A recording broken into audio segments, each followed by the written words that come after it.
Hello everyone, आज की video में हम करने वाले हैं पैरेलल लाइंस और उससे जुड़े एंगल्स के बारे में और अलग अलग तरह की क्वाड्रिलेटरल्स की प्रॉपर्टी के बारे में। तो सबसे पहले हम जानते हैं पैरेलल लाइंस और ट्रांसवर्सल।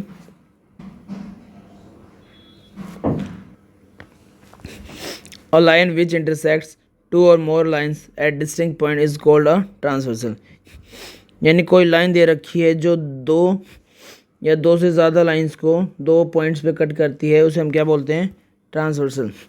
जैसे यहाँ पे एक लाइन दे रखी है एम और एक लाइन दे रखी है एन, और इन दोनों लाइन को एक कॉमन लाइन कट कर रही है एल, तो हम क्या कहेंगे एल को कि जो एल है वो क्या है? ट्रांसवर्सल। अब जब कोई लाइन दो लाइनों को कट करेगी तो उस पॉइंट पे, जिन दो पॉइंट पे वो कट करेगी उस पॉइंट पे एंगल भी बनेंगे। जैसे यहाँ बन रहे हैं 1 2 3 4 5 6 7 8। तो इसमें लाइन से जो बाहर की तरफ है यानी ऊपर की तरफ है उन्हें हम बोलते हैं एक्सटीरियर एंगल, और अंदर की तरफ है जो इंटीरियर। यानी जैसे ये दो लाइन है तो इन दोनों लाइन से बाहर की तरफ जो एंगल है यानी एंगल 8 और 7, और इधर से ये बाहर की एंगल यानी 2 और 1, इन्हें हम बोलते हैं exterior angle. Angle 1, angle 2, angle 7 और एंगल 8, ये होते हैं हमारे एक्सटीरियर एंगल्स।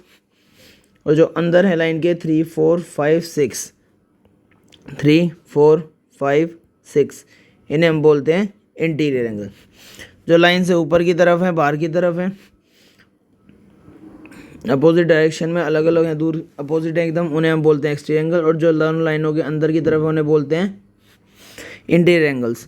तो ये तो हो गया एक्सटीरियर एंगल और इंटीरियर एंगल्स की बात। और ये लाइन हो गई हमारी ट्रांसवर्सल। ओके, यहाँ पे हम इन दोनों लाइनों के बारे में कुछ नहीं बोला, लेकिन अगर हमें ऐसे बोला जाए कि ये दो लाइनें पैरेलल हैं तो क्या होगा? तो आइए देखिए ध्यान से।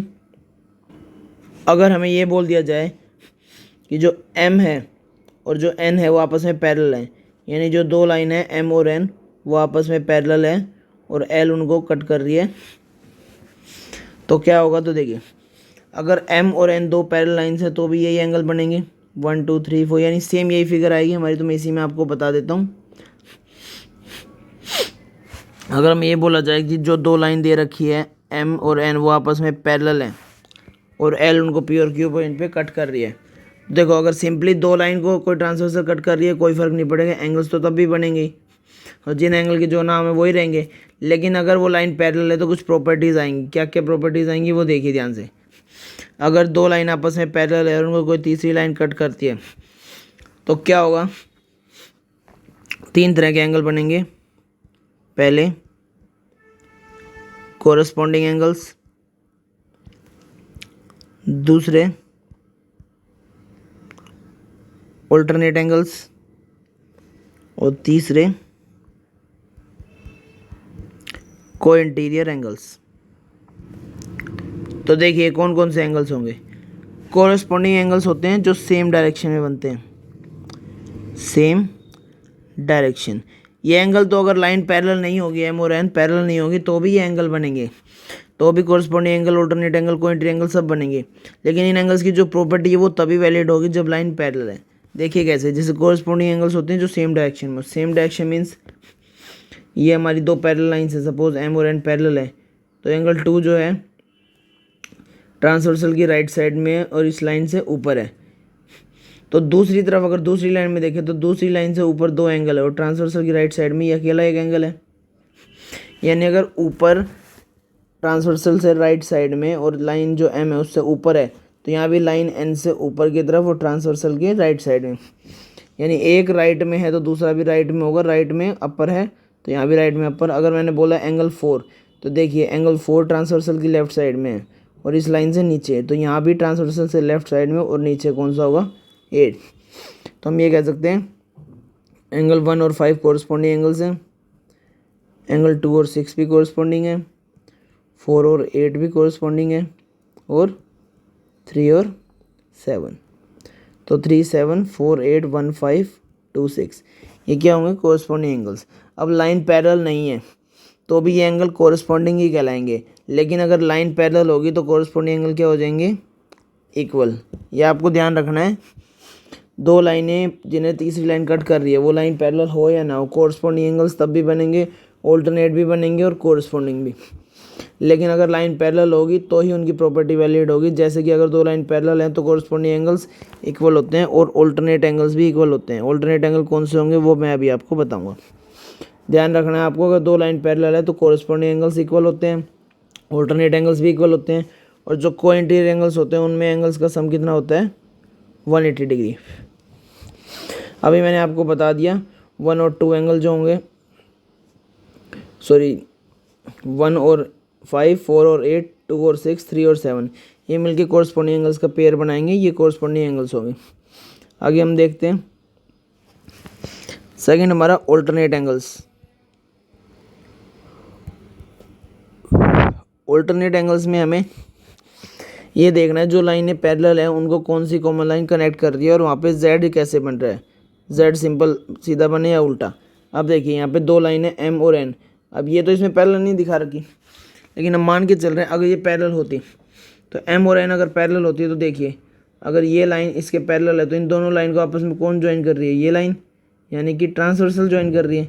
तो अब एंगल देखिए, अब मैं लेके चलता हूँ सपोज ये एंगल, तो ये दो लाइन हैं जिन्हें ये ज्वाइन कर रही है। तो यहाँ पे हम और एंगल देखते हैं कैसे बनेंगे।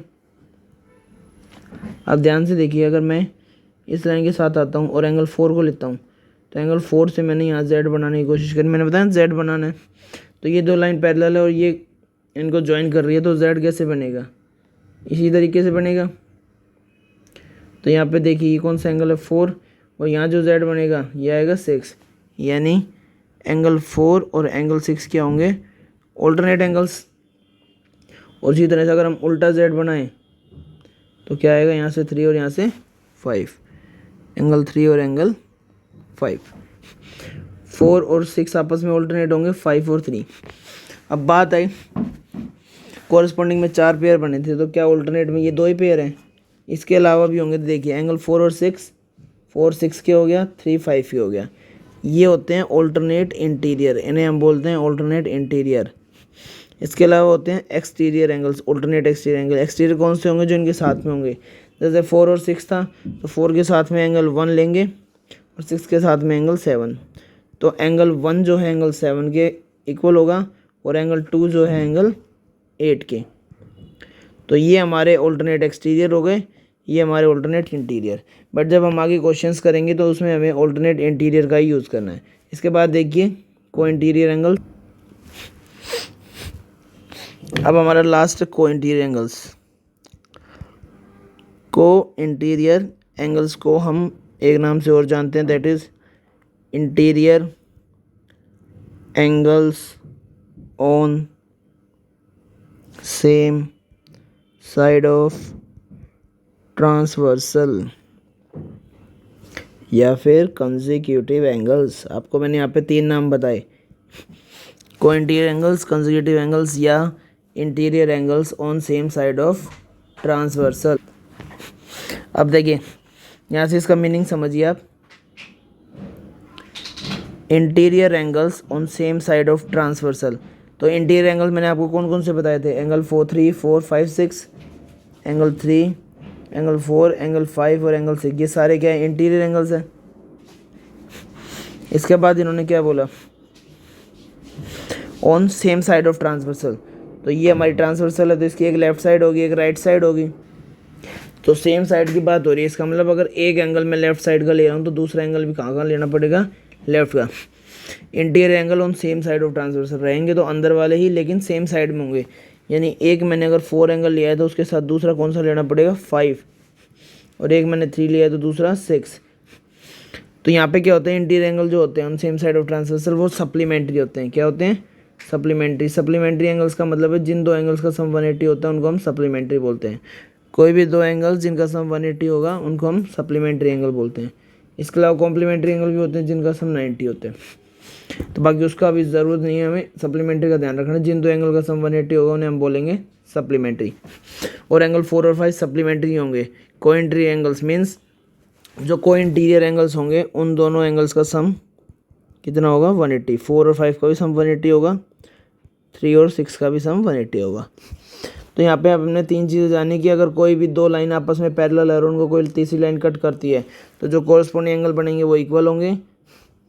और जो ऑल्टरनेट एंगल बनेंगे वो भी इक्वल होंगे, और जो को इंटीरियर एंगल होंगे उनका सम 180 होगा। अब बात है कि अगर लाइन पैरेलल नहीं है, तो लाइन पैरेलल नहीं है तो भी को इंटीरियर एंगल बनेंगे, ऑल्टरनेट एंगल बनेंगे, कोरस्पॉन्डिंग एंगल बनेंगे, लेकिन तब हम उन्हें इक्वल नहीं कह सकते। अगर लाइन पैरेलल नहीं है तो कोरस्पॉन्डिंग ऑल्टरनेट एंगल तब भी बनेंगे, लेकिन वो इक्वल नहीं होंगे, और को इंटीरियर एंगल भी बनेंगे लेकिन उनका सम 180 नहीं होगा। को इंटीरियर एंगल्स का सम 180 तभी होगा जब लाइन पैरेलल हो, ऑल्टरनेट एंगल या कोरस्पॉन्डिंग एंगल तभी इक्वल होंगे जब लाइन पैरेलल हो। तो अगर लाइन पैरेलल नहीं है तो कोई भी प्रॉपर्टी वैलिड नहीं है, अगर लाइन पैरेलल है तो सभी प्रॉपर्टी वैलिड है। इसके अलावा एक चीज़ और, अगर हमें बोल दिया जाए दो लाइन दे दी और तीसरी इनको कट कर रही है, हमें बोला जाए कि यहाँ इन दोनों लाइन को पैरेलल प्रूव करो, इस बार हमें दे नहीं रखा लाइन को पैरेलल प्रूव करना है, तो हम क्या करेंगे, या तो उसमें कोरस्पॉन्डिंग एंगल का पेयर इक्वल दिखाएंगे, या ऑल्टरनेट एंगल का इक्वल दिखाएंगे, या को इंटीरियर एंगल का सम 180 दिखाएंगे। यानी उल्टा, लाइन पैरेलल है तो ऑल्टरनेट एंगल इक्वल होते हैं और कोरस्पॉन्डिंग एंगल इक्वल होते हैं और को इंटीरियर एंगल सप्लीमेंट्री होते हैं, और लाइन पैरेलल प्रूव करनी है तो इसका उल्टा करके दिखा देंगे, कोरस्पॉन्डिंग ऑल्टरनेट एंगल को इक्वल दिखाएंगे या को इंटीरियर एंगल्स को 180। तो यहाँ पे हमारा पैरेलल लाइंस का कंसेप्ट कंप्लीट हो गया है। इसके बाद हम अपना देखते हैं आगे अलग अलग तरह के क्वाड्रिलेटरल्स और उनकी प्रॉपर्टीज़। अब अलग अलग तरह के क्वाड्रिलेटरल्स होते हैं। क्वाड्रिलेटरल्स मैंने आपको बताया था, कोई भी 4 साइडेड क्लोज फिगर, यानी कोई भी क्लोज फिगर जिसकी सिर्फ 4 साइड होती है उसे हम क्या बोलते हैं, क्वाड्रिलेटर। अब क्वाड्रिलेटरल्स के कई टाइप होते हैं, जिसमें सबसे पहले आता है हमारा ट्रेपीजियम। ट्रेपीजियम होता क्या है ये आप ध्यान से समझिए। इनकी प्रॉपर्टीज जो अलग अलग क्वाड्रिलेटरल्स हैं जैसे ट्रेपीजियम या पैरेललोग्राम या रेक्टेंगल, इनकी प्रॉपर्टीज़ हमें अच्छे से समझनी होगी, और प्रॉपर्टीज़ के ही बेस पे हम डिसाइड कर सकते हैं कोई फिगर क्या है, रेक्टेंगल, स्क्वायर, रोम्बस या पैरेललोग्राम या ट्रेपीजियम और काइट। अब देखिए ट्रेपीजियम में हमें क्या बताया गया है, trapezium is a quadrilateral with a pair of parallel side. A pair का मतलब एक पेयर, इसका मतलब ये नहीं कि सिर्फ एक ही पेयर होगा, इसका मतलब है वो कोई भी क्वाड्रिलेटरल ट्रेपीजियम कब कहलाएगा, जब उसमें कम से कम एक पेयर पैरेलल साइड का होना चाहिए, एक से ज़्यादा भले ही हो जाए, मिनिमम एक पेयर उसमें होना चाहिए। तो कोई भी फिगर हो उसमें कोई भी क्वाड्रिलेटरल दे रखा हो मैं, उसमें अगर एक पेयर भी पैरेलल दे रखा है पूरी साइड का, एक हो दोनों, उससे दो हैं तो उससे फ़र्क नहीं पड़ता हमें, कम से कम एक पेयर अगर पैरेलल है तो उसको हम क्या बोलेंगे, ट्रेपीजियम। ये सभी हमारे ट्रेपीजियम हैं। जैसे ये इसके पैरेलल है लेकिन ये इसके पैरेलल नहीं है, ऐसे ये इसके पैरेलल है, ये इसके पैरेलल नहीं है, ये आपस में पैरेलल है, ये इसके पैरेलल नहीं है, और ये देखिए ये इसके पैरेलल है, ये इसके पैरेलल है। अब किसी का क्वेश्चन हो कि सर इसमें दो पेयर पैरेलल हैं तो ये ट्रेपीजियम कैसे हुआ, आपने एक बोला था, तो मैंने ये नहीं कहा कि एक ही पेयर पैरेलल होना चाहिए, मैंने कहा कम से कम एक पेयर पैरेलल होना चाहिए। तो ट्रेपीजियम तभी कहलाएगा जब मिनिमम एक पेयर उसमें पैरेलल हो, एक से ज़्यादा भले हो जाए। अब आप ध्यान से देखिए लाइन सेगमेंट जो बनी हुई है फिगर के अंदर, इन पर इस तरह से एरो लगाया हुआ है, इस एरो का मतलब होता है पैरेलल लाइन, यानी अगर मैं दो किसी भी क्लोज फिगर में अगर मैं कहता हूँ कि ये लाइन इसके पैरेलल है तो इसका मतलब इस तरीके से हम एरो लगा देंगे। तो ये था हमारा ट्रेपीजियम। इसके बाद देखते हैं नेक्स्ट है हमारा पैरेललोग्राम। पैरेललोग्राम में क्या बोला गया, अ quadrilateral with each pair of opposite sides parallel, यानी एक ऐसा क्वाड्रिलेटरल, ऐसी 4 साइडेड फिगर जिसके अंदर ईच पेयर यानी हर एक pair, each pair of opposite side का हर एक पेयर पैरेलल हो। तो इसमें कौन कौन सी साइड बनेगी, ए बी के opposite C D, A D के अपोजिट बी सी, यानी ए बी पैरेलल होगी सी डी के और ए डी पैरेलल होगी बी सी के। तो कोई भी 4 साइडेड फिगर जिसमें अपोजिट साइड के दोनों पेयर आपस में पैरेलल होते हैं उसे हम क्या कहते हैं, ट्रेपीजियम। यानी किसी भी फिगर को पैरेललोग्राम हम कब कह सकते हैं, जब मिनिमम उसमें दो अपोजिट साइड के दोनों पेयर क्या हों, पैरेलल हों। ये तो थी इसकी एक जनरल डेफिनेशन, एक जनरल बात पैरेललोग्राम के बारे में, जिसके बेस पर हम उसको पैरेललोग्राम कहते हैं। इसके अलावा कुछ और प्रॉपर्टीज़ भी होती हैं पैरेललोग्राम की। वो प्रॉपर्टीज़ क्या हैं, ध्यान से देखिए। पहली प्रॉपर्टी है अपोजिट साइड्स आर इक्वल, यानी जो अपोजिट साइड का पेयर आपस में पैरेलल आ रहा है, पैरेललोग्राम के अंदर जो अपोजिट साइड का पेयर आपस में पैरेलल है, हम ये भी कह सकते हैं कि वो अपोजिट साइड आपस में इक्वल होगी, ये इसके इक्वल और ये इसके equal. Second, opposite angles are equal, opposite angles भी इक्वल होंगे, यानी एक एंगल बन रहा है ए, तो ए के सामने कौन सा है, सी, यहाँ बी है तो बी के सामने डी, यानी एंगल ए सी के इक्वल होगा और एंगल बी एंगल डी के इक्वल होगा। तो अपोजिट एंगल इक्वल हो जाएंगे, अपोजिट साइड इक्वल हो जाएंगे। तीसरी प्रॉपर्टी है डायगोनल्स बाइसेक्ट वन अनदर।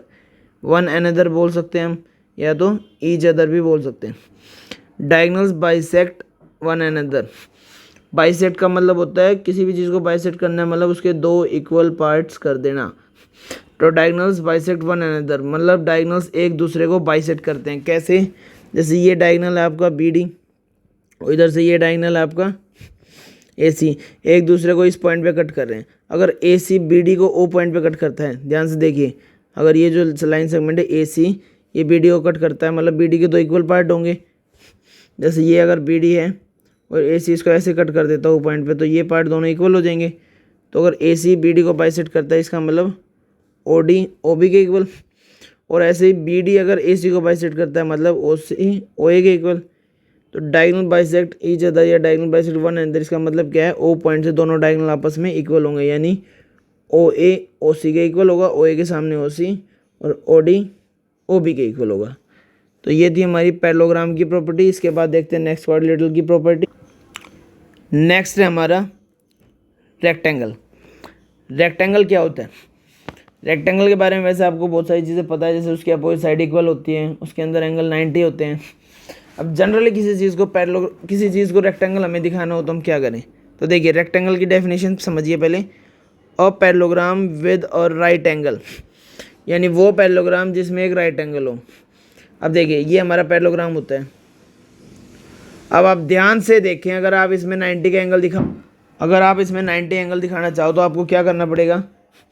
90 का एंगल जहाँ बनता है वहाँ इस तरीके से लाइन होती है। तो यहाँ अगर आपको 90 का एंगल दिखाना है तो आपको इसको सीधा करना पड़ेगा, राइट। अगर यहाँ आप 90 का एंगल बनाते हो तो आपको इस लाइन को सीधा करना पड़ेगा, और ऐसे यहाँ 90 का एंगल बनाते हो तो 90 का एंगल यहीं तक है, तो अभी इस लाइन को भी सीधा करना पड़ेगा, तो ऐसे होगा। अब ध्यान से देखिए, अब इन दोनों को अगर हम ज्वाइन कर दें तो ये हमारा क्या बन गया? कुछ सिधाई में एक रेक्टेंगल बन गया ना। इसका मतलब किसी भी पैरेललोग्राम में अगर 90 एंगल दिखाते हैं तो हम उसको क्या कह सकते हैं? रेक्टेंगल। दैट मीन्स कोई भी पैरेललोग्राम अगर दे रखा है, हमने यहाँ प्रूव कर दिया किसी को पैरेललोग्राम को, कोई पैरेललोग्राम हमें दे रखा है, हमने प्रूव कर दिया उसको कि उसके अंदर एक एंगल 90 का बन रहा है, तो हम कह सकते हैं कि वो फिगर क्या होगी? रेक्टेंगल। अब इसके अलावा जो प्रॉपर्टीज़ होती हैं वो देखिए, all the properties of parallelogram.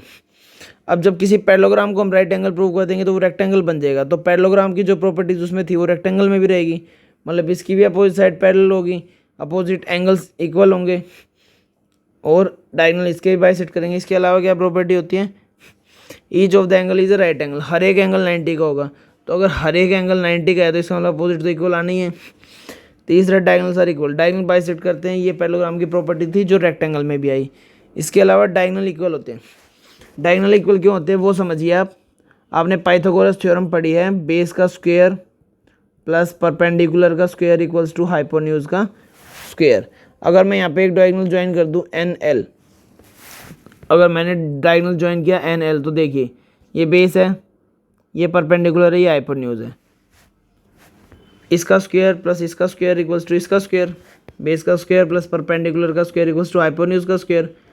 Okay, अब यही चीज़ अगर मैं यहाँ ज्वाइन कर दूँ एम और के को, तो देखिए एन एल का स्क्वायर एम एल का स्क्वायर प्लस एम एन का स्क्वायर, ये बना था बेस का स्क्वायर प्लस परपेंडिकुलर का स्क्वायर इक्वल्स टू हाइपोटेन्यूज का स्क्वायर। अब इस बार अगर मैं के एम ले लूँ, जो डायगोनल है के एम, तो एन एल जो है के एम के इक्वल है, क्योंकि डायगोनल्स तो इक्वल है उसके, इन्होंने यही बोला ना। अब ये इक्वल कैसे है वो समझिए, अपोजिट साइड रेक्टेंगल की इक्वल होती है, तो एम एल और एन के इक्वल होता है, तो मैं एम एल की जगह एन के ले सकता हूँ, तो एन के का स्क्वायर बनेगा, और एम एन की जगह के एल ले सकता हूँ, यहाँ के एल का स्क्वायर बनेगा। तो एन के का स्क्वायर और के एल का स्क्वायर वो किसके इक्वल आएगा हमारे? अगर हम यहाँ देखें एन के और एम एन लिया हमने, तो वो इसके इक्वल आ रहा है। अगर मैं इस एम एल की जगह ये वाली साइड ले लूँ तो ये ट्रायंगल और ये ट्रायंगल बनेगा, तो एम के इक्वल आएगा, यानी एन के। अगर हम एल एम एल की जगह मैं एन के पुट कर देता हूँ, तो एन के का स्क्वायर और ये क्या था हमारा एम एन, तो एन के का स्क्वायर और एम एन का स्क्वायर। तो ध्यान से देखिए, ये बेस हो गया, एम एन परपेंडिकुलर, तो बेस का स्क्वायर प्लस परपेंडिकुलर का स्क्वायर हाइपोटेन्यूज होता है, यानी एम के का स्क्वायर। तो यहाँ से आप सोल्व करोगे ना, तो आपका एम के और एन एल क्या आ जाएगा? इक्वल आ जाएगा। तो रेक्टेंगल का ध्यान रखना है, किसी भी पैरेललोग्राम में अगर एंगल 90 दिखा दिया तो वो रेक्टेंगल होगा। इसकी सारी प्रॉपर्टीज़ पैरेललोग्राम की रेक्टेंगल में भी आएगी। रेक्टेंगल के हर एक एंगल 90 होता है और रेक्टेंगल के डायगोनल इक्वल होते हैं। अब चलते हैं नेक्स्ट प्रॉपर्टी पे। नेक्स्ट है हमारा स्क्वायर। इसमें क्या बोला गया है, और rectangle with sides of equal length, यानी वो रेक्टेंगल जिसकी सभी साइड्स इक्वल हो। इसको आप एक तरीके से और समझ सकते हो, अगर जैसे मैंने आपको बताया कोई पैरेललोग्राम जिसमें एंगल 90 का होता है तो हम उसको रेक्टेंगल बोलते हैं। इसके अलावा आप ये भी ले सकते हो, parallelogram having all sides equal and each angle is of 90 degree. अगर आप इस डेफिनेशन को नहीं करना चाहते तो आप ये भी ले सकते हैं।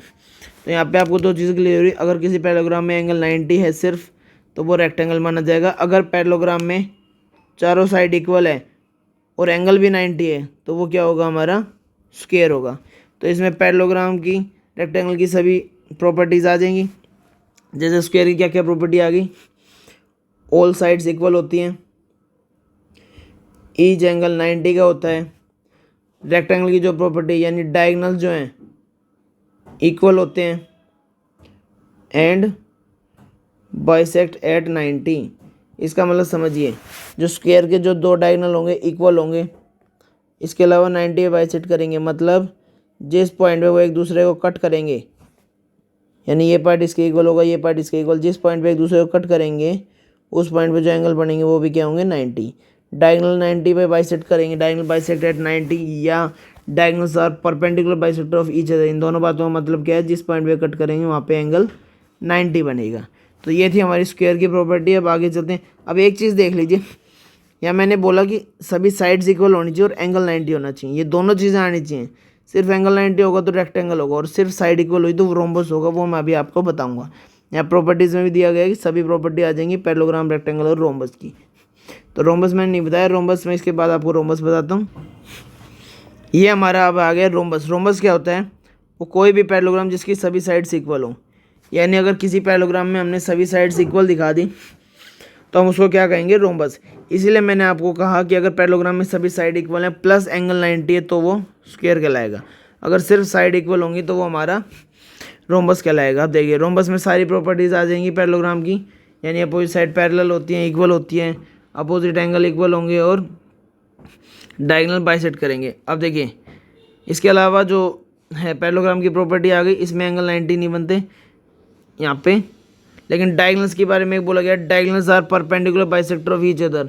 इट मीन जो रोम्बस के डायगोनल्स होते हैं वो एक दूसरे को बराबर पार्ट में कट तो करेंगे और जिस पॉइंट पे होंगे वहाँ पे 90 का एंगल बनाएंगे। तो ये हो गए हमारी रोम्बस की प्रॉपर्टीज़। अब लास्ट क्वाड्रिलेटरल आता है काइट, जिसको हम पढ़ लेते हैं अभी। ये हमारी रह गई है लास्ट टाइप के क्वाड्रिलेटरल की, यानी कि हमारा काइट। अब काइट क्या होती है, अ quadrilateral with exactly 2 pairs of equal consecutive sides. मतलब एक ऐसा क्वाड्रिलेटरल जिसमें सिर्फ 2 पेयर होते हैं इक्वल साइड्स के कंसेक्यूटिव। मीन्स काइट सभी ने देखी, जो रियल में हम काइट को उड़ाते हैं वो कुछ इस तरीके से रहती है जो इसमें दिखाया गया है। तो यहाँ पे जो एडजेसेंट साइड के 2 पेयर होते हैं जो कि इक्वल होते हैं।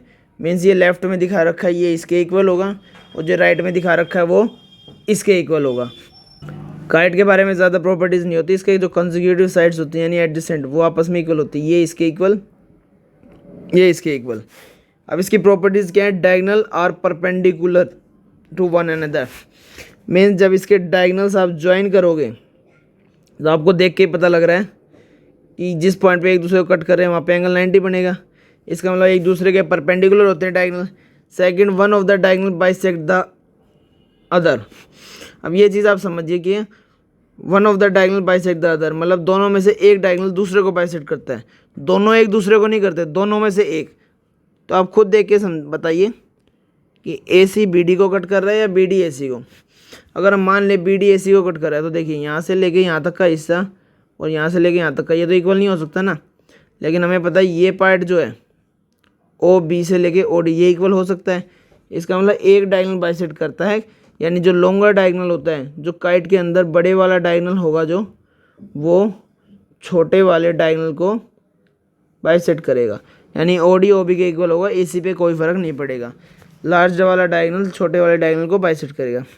इसके अलावा in the figure angle B equals to D but A is not equals to C, means ये एंगल तो इसके इक्वल होगा, ये एंगल जो छोटे वाले डायगोनल से बन रहा है ये एंगल तो इक्वल होगा आपस में, लेकिन बड़े वाले जो डायगोनल से बन रहे हैं वो एंगल आपस में इक्वल नहीं होंगे।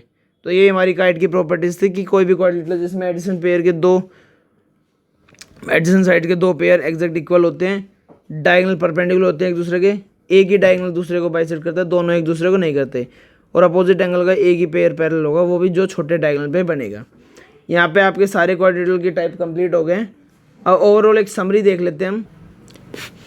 अब समरी ये, एक क्वाड्रिलेटरल दिया गया, उसमें अगर एक पेयर पैरेलल है तो वो ट्रेपीजियम कहलाएगा, अगर दो पेयर पैरेलल है तो वो पैरेललोग्राम कहलाएगा।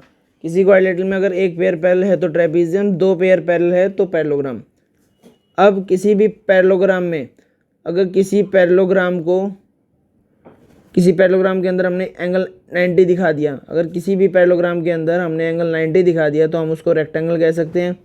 अगर साइड्स इक्वल दिखा दी, ओनली साइड्स इक्वल दिखाई तो रोम्बस कह सकते हैं, और साइड भी इक्वल दिखा दी और एंगल भी 90 दोनों दिखा दिया तो हम उसको स्क्वायर कह सकते हैं। क्वाड्रिलेटरल में एक पेयर पैरेलल है तो ट्रेपीजियम, कम से कम एक पेयर पैरेलल होना चाहिए, एक से ज़्यादा भले ही हो, कम से कम एक पेयर पैरेलल है तो ट्रेपीजियम, दो पैरेलल हैं तो पैरेललोग्राम। अब किसी भी पैरेललोग्राम में अगर एंगल 90 दिखाया तो रेक्टेंगल, सिर्फ साइड इक्वल दिखा दी चारों तो रोम्बस, इसके अलावा चारों साइड इक्वल है प्लस एंगल भी 90 है तो वो हमारा क्या होगा, स्क्वायर। और काइट का तो आपका हो ही गया। तो आज की वीडियो में इतना ही है। नेक्स्ट वीडियो में हम एक्सरसाइज 3.3 स्टार्ट करेंगे। ये हमारा उसी का इंट्रोडक्शन था, इसको आप अच्छे से पढ़िएगा, और अगर पीछे की वीडियोस नहीं देखी तो लिंक में दी गई है, go and watch it and do subscribe DVA prepare for exam.